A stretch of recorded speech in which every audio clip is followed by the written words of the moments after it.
The thermometer read 46 degrees below zero. February 1899. The Great Arctic Outbreak was killing everything it touched across the North Dakota prairie. Inside Christina Miller's walls, 4 children slept beneath every quilt she owned. 8 cattle breathed warmth through an open doorway. Inside temperature, 45 degrees, cold enough to see her breath, warm enough to live. Half a mile east, her neighbor was burning furniture.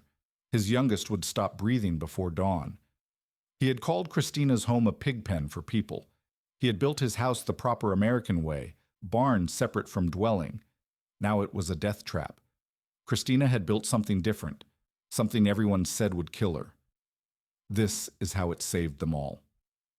Christina Muller stood in the doorway between her house and her barn, listening to her children breathe. 4 of them, ages 2 through 9, sleeping beneath every quilt she owned. On the other side of that doorway, 8 cattle exhaled warm clouds into the darkness. The connecting door stood open. It had been open for 3 days. Outside, the wind screamed across the North Dakota prairie at 30 miles an hour. The mathematics of death were simple. Exposed skin froze in under 2 minutes. A man caught outside would be dead in 20. The Great Arctic Outbreak of February 1899 was killing everything it touched. But inside Christina's walls, 18 inches of batsa brick, clay, and straw, and manure dried hard as stone, the temperature held at 45 degrees. Cold enough to see her breath, warm enough to live. She moved through the structure without stepping outside. She milked the cows. The milk was warm. Her children were alive. Half a mile east, the Hendricks family had run out of coal 2 days ago. James Hendricks, who had called her home a pig pen for people, was now burning furniture to keep his children from freezing. His frame house, built the proper American way with the barn separate from the dwelling, had become a death trap. Before dawn, his youngest would stop breathing. Christina didn't know that yet. She only knew that her walls were holding, her cattle were breathing, and her children would see morning. But 6 months earlier, she had arrived in Emmons County with $40, 4 children, and a dead husband's broken promise. Every experienced farmer told her she would not survive the winter. They were wrong, but not for the reasons anyone expected. June of 1898. The ox cart creaked across treeless prairie, following buffalo bones that marked the trail from Eureka, South Dakota, to the unclaimed lands of North Dakota Territory. Christina Muller had been traveling for 3 days. Her children sat among their possessions: a trunk of clothing, a set of cooking pots, seeds wrapped in oilcloth, and a piece of paper that said 160 acres of this emptiness now belonged to her dead husband. The youngest, barely 2, had stopped crying on the 2nd day. The oldest, 9, watched the horizon with eyes too old for his face. The claim lay 15 miles from the Missouri River bottomlands where trees grew, 40 miles from the railroad at Eureka. The nearest settlement that might someday become a town was a cluster of sod buildings called Strasburg, and it was not yet large enough to appear on any map. Christina had $40. She had 4 children who needed to eat every day until the first harvest. She had 1 team of oxen. She had the skills her hands remembered from the village of Seltz in the Black Sea region of Russia, where her people had lived for 3 generations before coming to America. And she had 4 months until the ground froze. The homestead claim required her to build a dwelling and improve the land within 5 years. But the North Dakota winter did not care about government deadlines. The winter cared only about one question. Did you have enough fuel to keep a fire burning from October to April? The answer for Christina Muller was no. The arithmetic was brutal, and every settler in the territory knew it by heart. A properly heated home in North Dakota required 8 cords of wood minimum to survive the winter. Each cord measured 4 feet by 4 feet by 8 feet, 128 cubic feet of dense timber that had to be cut, hauled, split, and stacked before the first snow. The nearest wood grew along the Missouri, 15 miles west. Cordwood delivered to a homestead cost $5 to $8 per cord. 8 cords, $40 to $64. Christina had $40 total for everything, for food, for seed, for the nails and glass that would make a shelter into a home, for whatever emergencies would certainly come. The mathematics did not work. She could afford perhaps 5 cords if she spent nothing else on anything else. She would need 8. The difference was 3 cords, and the difference was death. She arrived at her claim on a Thursday afternoon. The land rolled gently under buffalo grass, not a tree in sight. A low spot near what would become her well showed darker soil. Clay, she noted. Good for bricks. A creek ran a quarter-mile south. Her husband had chosen well for farming. He had not lived to farm it. Her neighbor to the south, a German-Russian man named Karl Fischer, rode over the next morning to see who had arrived. "Widow Muller," he said, looking at the children, at the single ox cart, at the absence of a man. "I knew your husband from Eureka. I'm sorry." "Thank you." She did not want sympathy. She wanted information. "You're planning to stay?" He was not asking whether she wanted to. He was asking whether she understood what staying meant. "I'm planning to survive." Fisher was silent for a moment. "Come meet August Brenner," he said finally. "He knows more about surviving here than anyone." August Brenner had arrived in Emmons County in 1887. He owned 320 acres. He had buried his first wife and 2 children after the schoolchildren's blizzard of 1888, a storm that killed more than 200 people across the northern plains when the temperature dropped 40 degrees in minutes and children walking home from school froze within sight of their farms. He was 58 years old, and he had stopped believing in miracles. "How much money do you have?" he asked, not unkindly. $40. "How many cords of wood?" "None yet." "Do you have a wagon that can haul timber?" "I have an ox cart." Brenner looked at her the way a doctor looks at a patient whose illness cannot be cured. "Frau Müller," he said, "you need 8 cords minimum. You can afford 5, and that leaves nothing for food or medicine or the 100 other things that will go wrong between now and spring. You have 1 team of oxen too slow to make the wood-hauling trips you'd need before freeze-up, and you cannot leave 4 children alone while you work the timber camps." "I know the numbers," Christina said. "Then you know what they mean." Brenner's voice carried the weight of 10 winters and 3 graves. "Sell the claim. Go back to Eureka. Find a husband who can provide. There's no shame in it. The shame is leaving children motherless because pride wouldn't let you see what was in front of you." "And if I stay?" "You'll die. Maybe quickly, maybe slowly. But before April you'll die. The arithmetic is simple, and it's final." Christina thanked him for his honesty. She walked back to her claim. She sat on the ground beside her ox cart, looking at the clay-dark soil in the low spot, and she began to remember. In Zeldz, in the Black Sea colonies, the poorest families had built their homes differently. The memory surfaced slowly, like something rising from deep water. She had been perhaps 6 years old. Her family had visited relations in a neighboring village, a family so poor they could not afford the wood to heat a separate house and barn. Their solution was old, older than the Black Sea settlements, older perhaps than any of them knew. They had built what the German-Russians called a kolonistenhaus, house and barn under one roof. Livestock and family separated by a single wall with a door that could be opened or closed. When the door was closed, the animals' heat stayed in the barn, and the family heated their rooms with wood or coal. When the door was opened, the warmth of cattle breath flowed directly into the living space. Christina remembered the smell. She remembered the sounds, cattle shifting, breathing, the soft wet noise of cows chewing cud. She remembered that it had been January, deep in the Russian winter, and the house had been warm. She had asked her mother about it. Her mother had called it poor people's building. "We don't live like that," she had said. "We have enough wood." But Christina Müller, 32 years old and alone on the North Dakota prairie, did not have enough wood. She would never have enough wood. And the winter here was not so different from the winters her ancestors had survived. Later that week, she walked to Carl Fisher's farm to buy milk. While she waited for Fisher's wife to fill her jug, she stepped into the barn. 6 cattle stood in their stalls. The morning outside was cool, perhaps 55 degrees. Inside the barn, she could feel the difference immediately. The air was warm, almost humid. The heat of 6 large animals trapped by wooden walls and a roof, had raised the temperature by at least 10 degrees. She stood very still, thinking. A cow was a furnace that burned hay. A large cow produced heat equivalent to burning wood. She did not know the exact numbers then, but she knew the principle. The question was not whether cattle produced heat. The question was whether enough cattle, in a space designed to contain their heat, could replace wood entirely.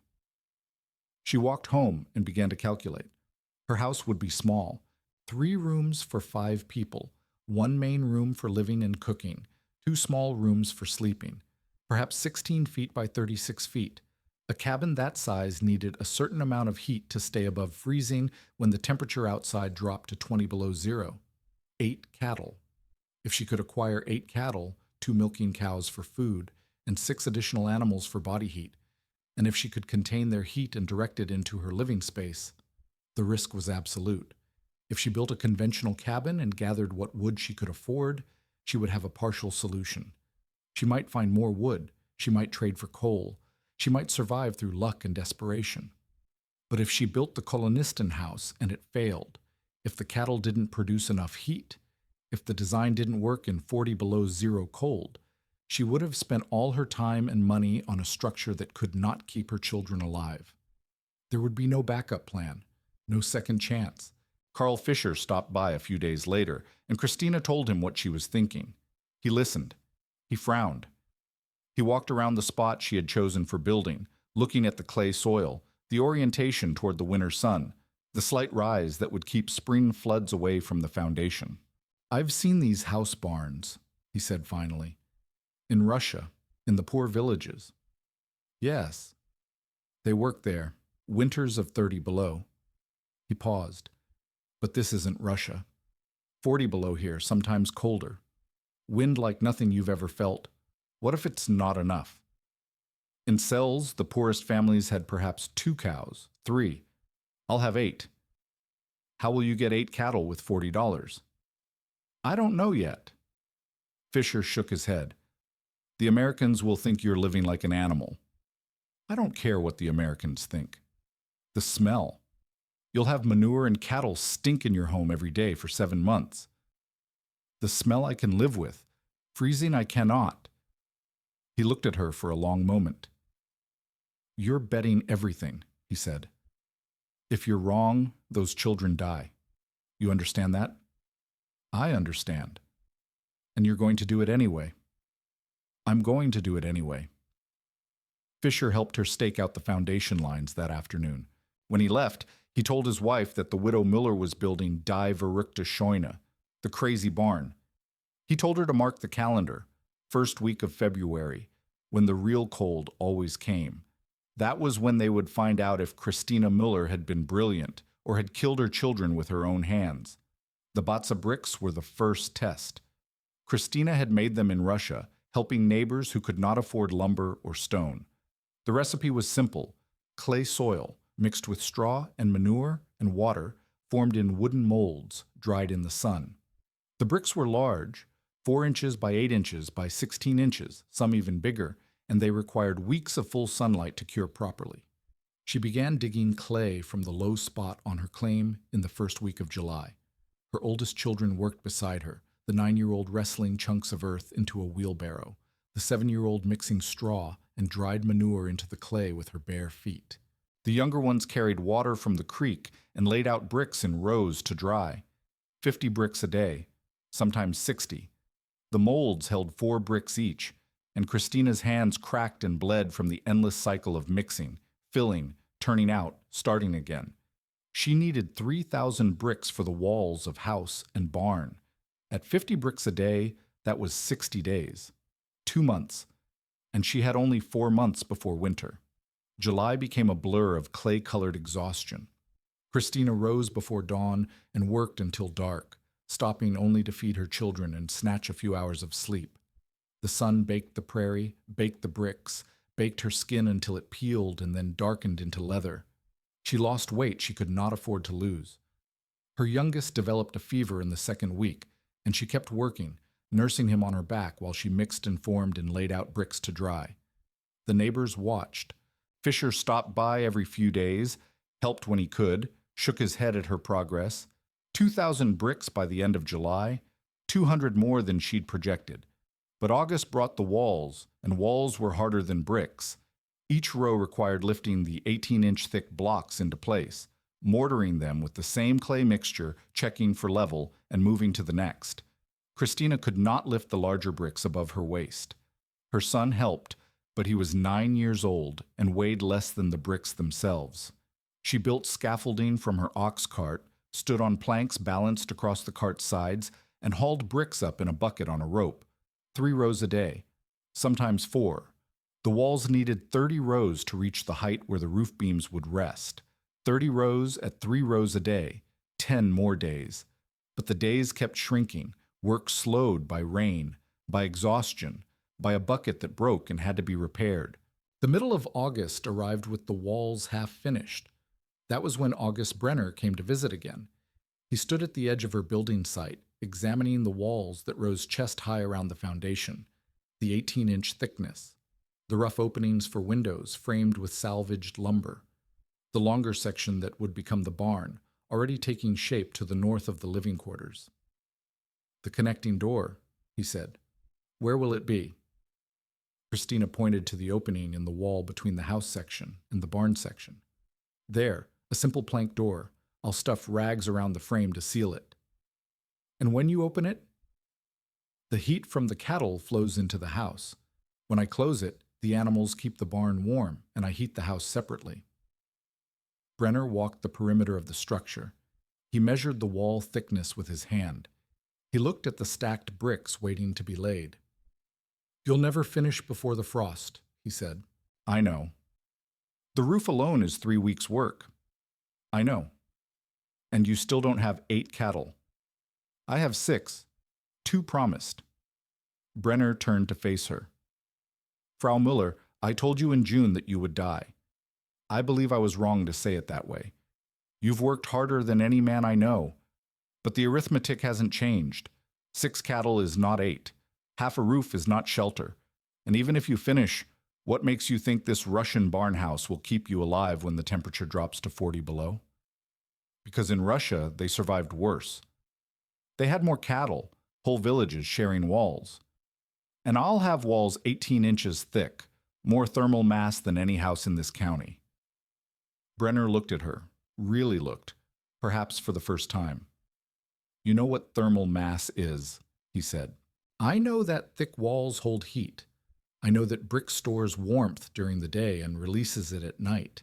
I know that my grandmother lived in a house with walls 2 feet thick, and it never dropped below freezing inside, no matter how cold the winter. Your grandmother had help. So will I.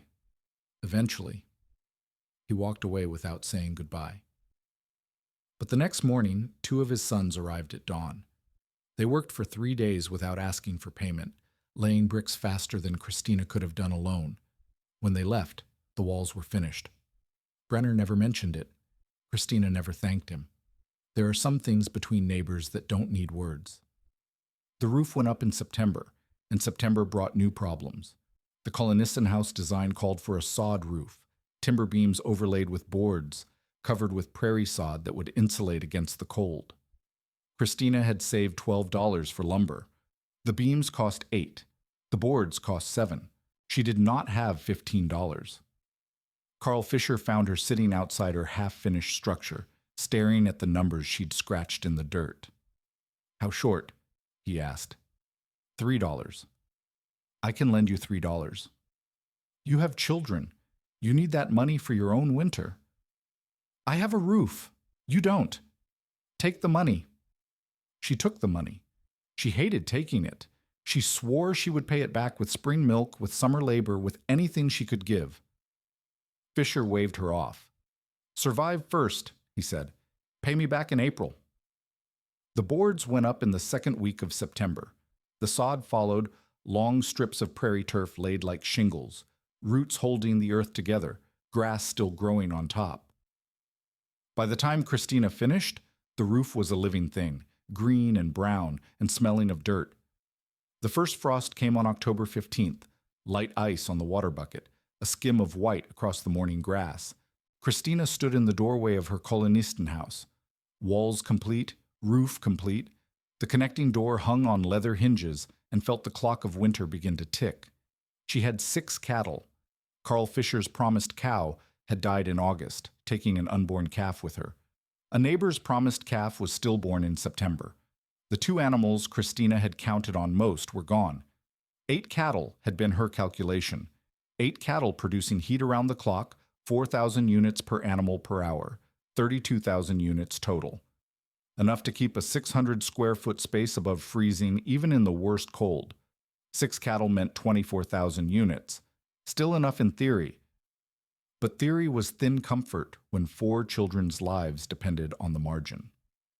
She moved the cattle into the barn section on October 20th. 2 milking cows, 4 yearlings, young animals she'd acquired through trades and promises that had cost her most of what she had left. The barn smelled immediately of manure and warm breath and animal bodies. She opened the connecting door. The warmth flowed through like something alive. October 28th brought the first real test. The temperature dropped to 5 degrees above zero overnight. The wind picked up from the northwest, rattling the door of the Vore housel, the small entry vestibule Christina had built to prevent heat loss when she went outside. She opened the connecting door fully. She lit a small fire in the stove for cooking, and she waited. At dawn, the thermometer inside the house read 52 degrees. Her children ate warm porridge. She milked the cows, warm milk from warm animals. The youngest played on the floor without mittens. Fisher stopped by that morning, and Christina saw his eyes widen when he stepped inside. 52 degrees, he said, with no fire going. A small fire for cooking, that's all. He walked to the connecting door, looked through at the cattle standing peacefully in their section. It's working. It's working in October. October is not February. No, he paused. Maybe you're not crazy after all. Ask me again in March. November brought colder nights, 8 below zero, 15 below zero. Christina learned to read her cattle like instruments, learned that the cows clustered together when they felt cold, spread out when the barn was warm enough. She learned to open and close the connecting door like a valve, regulating the flow of animal heat into her living space. Fuel consumption, 1/4 quart of wood per month, for cooking and occasional supplemental warmth. At that rate, her 2.5 cords would last until April. The numbers were finally working, but the numbers assumed a normal winter. And what was coming in February of 1899 would be something no one in America had ever recorded. In late November, James Hendricks rode to the kolonistenhaus. He was an American, 38 years old, from Ohio. He had arrived in Emmons County in 1896, 2 years after Christina's husband had filed his claim. He spoke English exclusively, attended the American church in Linton, and made no secret of his opinion about the German-Russian settlers who were filling the territory with their strange language and stranger customs. He wanted Christina's land. His claim bordered hers to the east. If she failed, when she failed, he clearly believed her 160 acres would become available. He had already calculated how to acquire it. "Well, I've come to make you an offer," he said, standing in her doorway, not stepping inside. $50 for your claim and everything on it. You take your children to Eureka, start fresh somewhere with civilized people. The claim is worth $200. The improvements are worth $100 more. The claim is worth nothing if you're dead, and you will be dead by February. Everyone knows it. Everyone is wrong. Hendricks looked past her at the interior of the kolonistenhaus, the cattle visible through the connecting door, the smell of manure mixing with the smell of cooking. "You're living like an animal," he said. "You've built a pig pen and moved your children into it. Is this what you want for them? To grow up in a barn?" "I want them to grow up, that's all." "They won't. You've made a Russian peasant's house in American country, and American winters will kill you for it." He smiled without warmth. "I'll raise my offer to $60 in January. You'll take it then. Everyone takes it eventually." He rode away without waiting for a response. That night, the temperature dropped to 22 below zero. Christina opened the connecting door. The house held at 40 degrees. Her children slept warm, but she did not sleep. She lay awake, listening to the wind, calculating and recalculating the numbers that would determine whether she lived or died. 6 cattle, 24,000 heat units per hour, walls 18 inches thick, holding warmth like a stone holds sunlight, a roof of living sod, insulating against the cold. It was working. It had to keep working. December 25th, 1898. Outside temperature 18 below zero. Inside the kolonistenhaus, 50 degrees. Christina made Christmas dinner for her children, potato soup and bread she'd baked in the warmth of her cattle-heated home. The children laughed. They did not know how close the margins were. They did not know that their mother counted heat units in her head while they ate, that she watched the thermometer the way a doctor watches a pulse, that every degree of warmth was a small victory against the cold that wanted them dead. Carl Fisher came by on New Year's Day.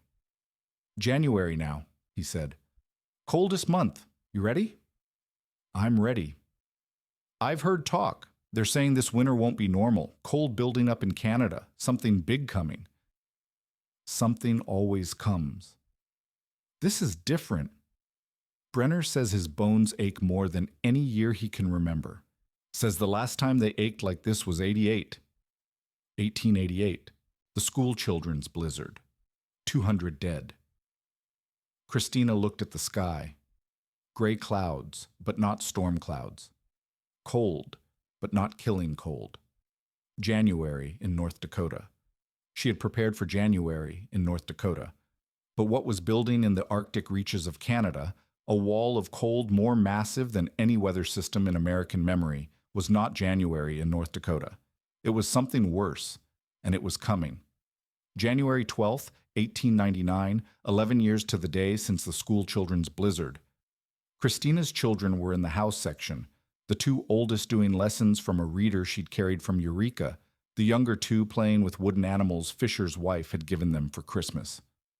The temperature outside was 28 below zero, cold but manageable. The house held at 38 degrees with the connecting door open and a small fire in the stove. August Brenner stopped by that afternoon. He did not come inside.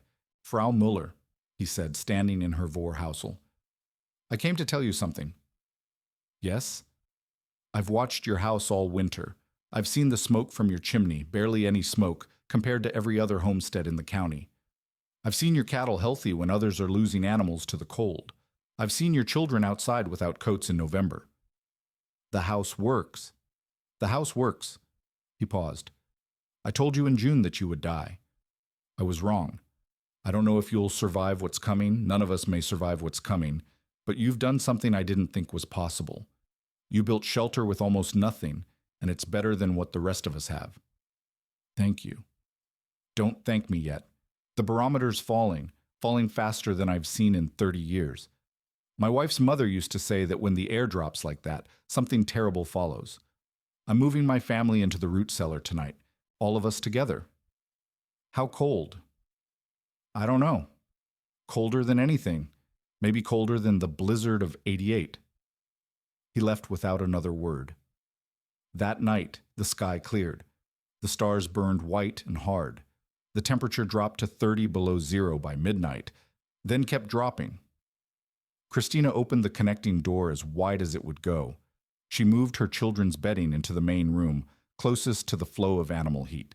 She stacked every blanket, every quilt, every piece of cloth she owned near the sleeping area. The next morning, January 13th, the thermometer read 35 below zero, and the barometer was still falling.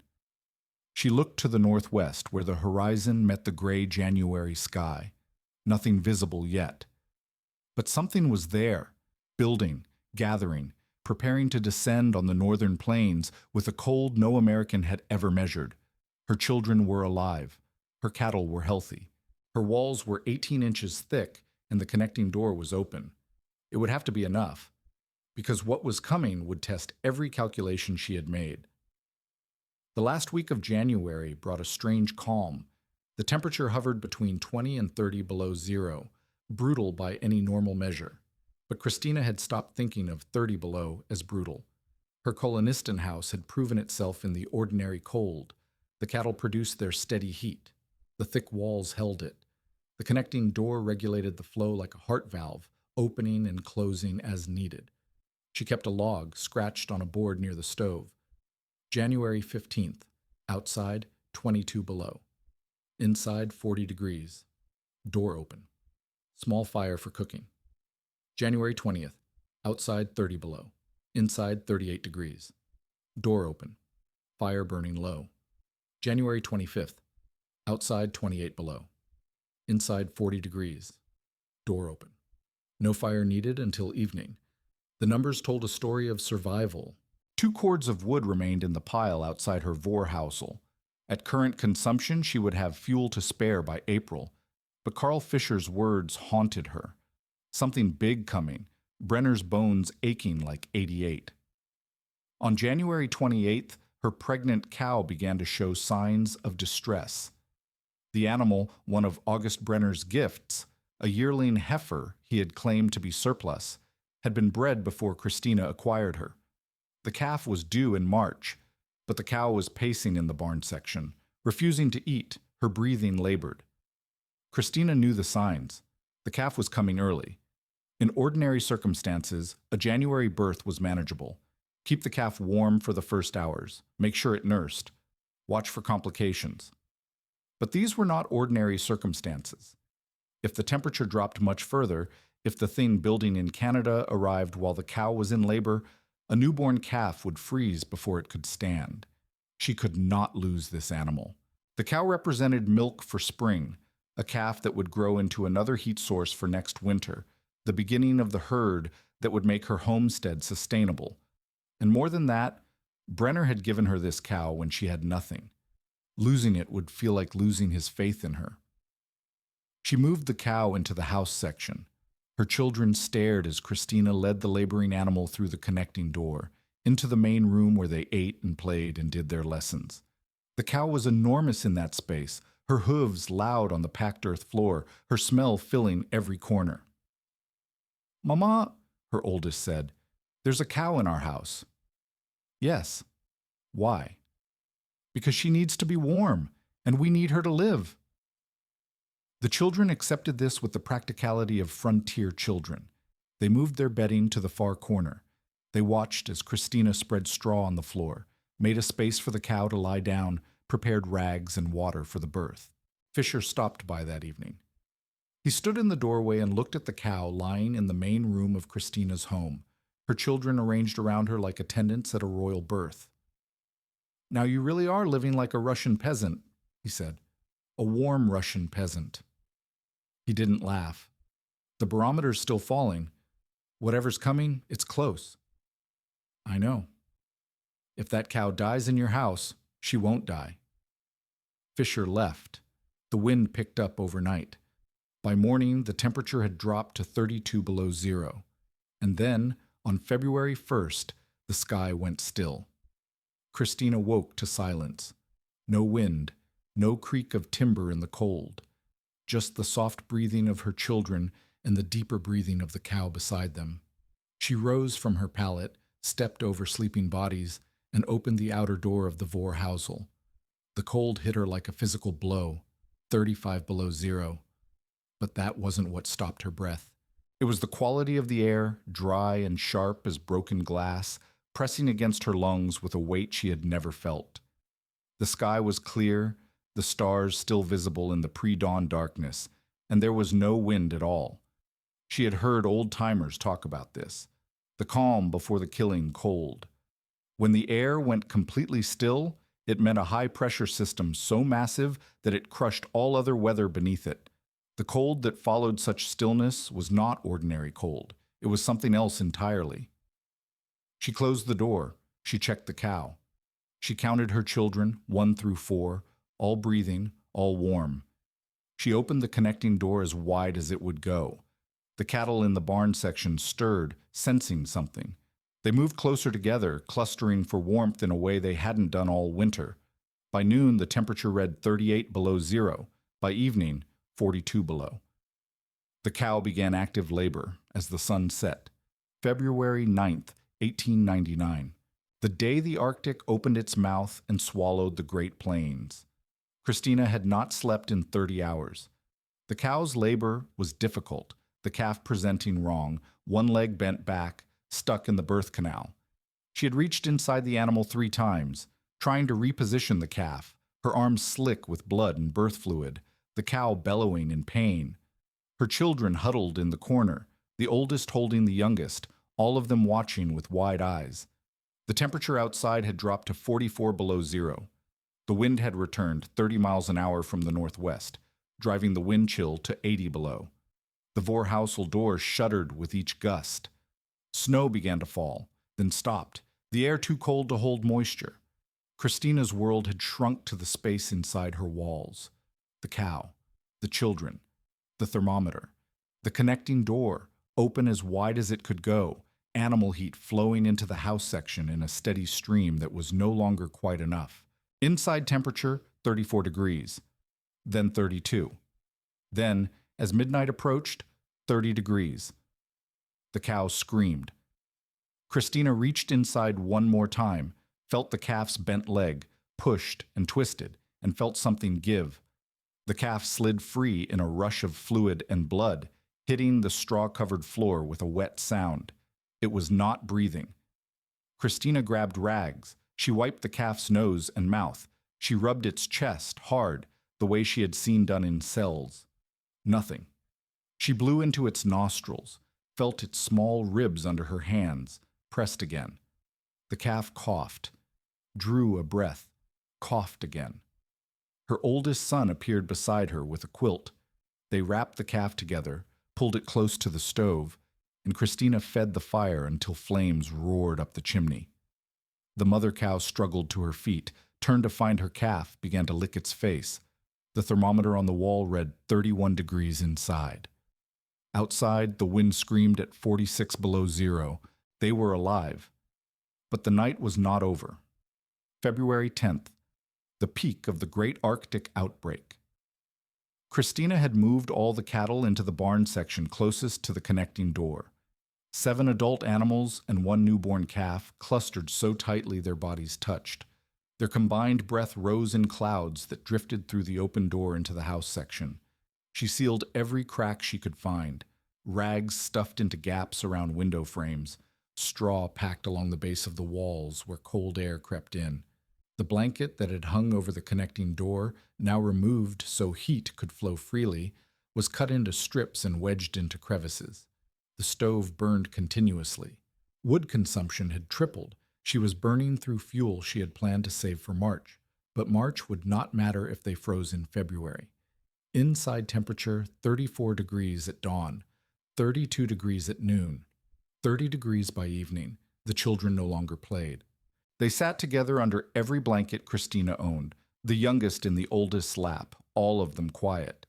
They had stopped asking questions. They understood, in the way that children understand without being told, that something was very wrong. Christina calculated. 7 cattle at 4,000 heat units each, 28,000 units per hour. The newborn calf, too small to count.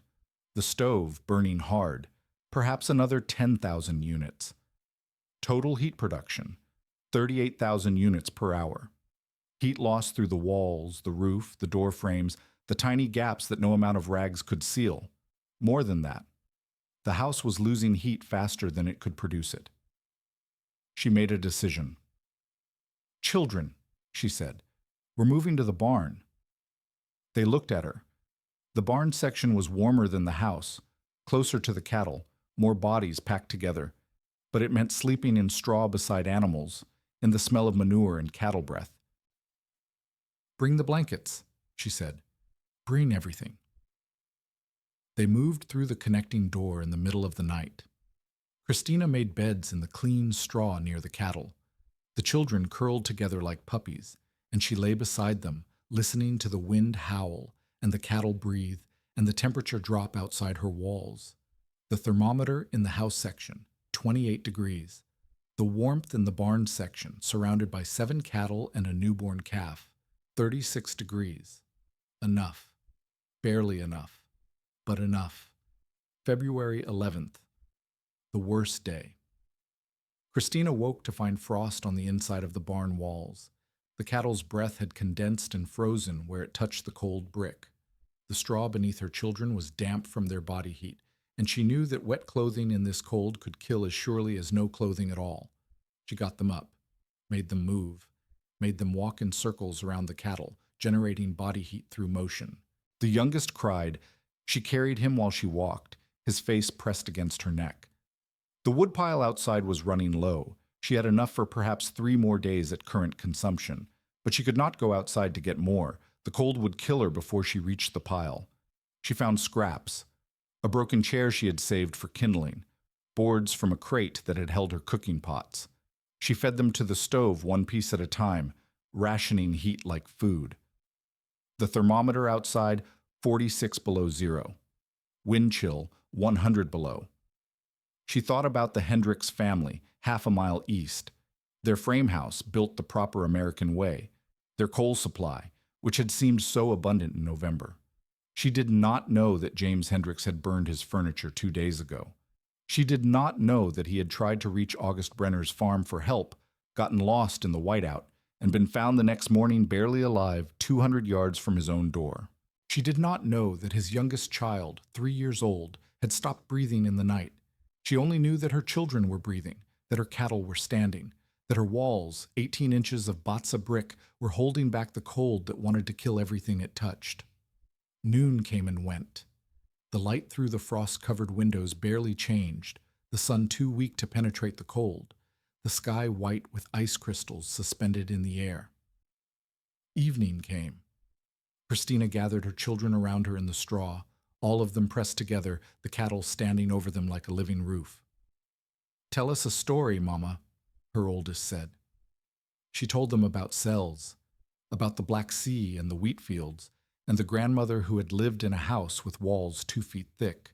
She told them about the journey across the ocean, the trains that carried them west, their father's dream of land he could call his own. She did not tell them that their father had died breaking sod for that dream. She did not tell them that she had spent every night since June wondering if she was about to kill them. "Mama," the youngest said, half asleep, "are we going to die?" "No," she said. "We're going to live." The temperature inside the barn section held at 34 degrees. Outside, the cold reached its peak, 46 degrees below zero, sustained through the night. And Christina Muller stayed awake until dawn, watching her children breathe. February 12th, the turn.